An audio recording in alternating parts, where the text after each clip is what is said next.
خدمت خانم نیری و جناب آقای نیری هستیم اینجا به مناسبت 86مین بهار عمر در یک روز بسیار زیبای اردیبهشت خدمت شما هستیم. ببینید چه حیات قشنگی هست اینجا. نکن آقای نیری هم یه شعر میخونه و نه خواهش میکنم شعر فعلا نخونیم تا موقعی که چیز بشه. پس اینجا هم کم کم یه عده از مدعوین هستن و جناب شعبانی هم اینجا هستن. بله شاعر پژوه خانم جیلا خانم هم رفتن تا برمیگردن. خب مامان حال شما خوبه امروز؟ عزیزم خوبی شما؟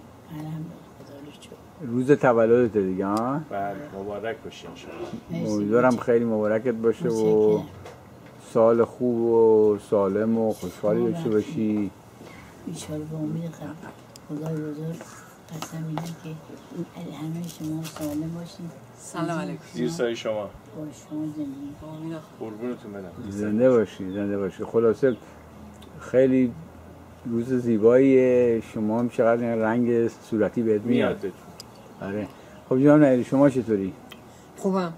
شما به مناسبت روز تولد مامانم میخوای شعری بخونی؟ نه بله. خب یه شعر بخون که به مناسبت تولد باشه. کوتاه هم باشه. راجع مادر بگم. نه مادر نه، راجع به همسر بگیم. راجع همسر مادرها. نه خندگیه. مادرها روح و راحت روح و رمان است مرا. یک نگاه تو به صد و جهان است مرا.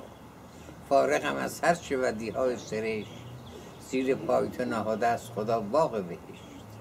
آنقدر مهر و وفا بر همگان کردی تو، نام نیکت همه جا ورد زبان است. مادر بخواب که زیادم نمیروی، بنشینم ار خموش خدا داند و دلم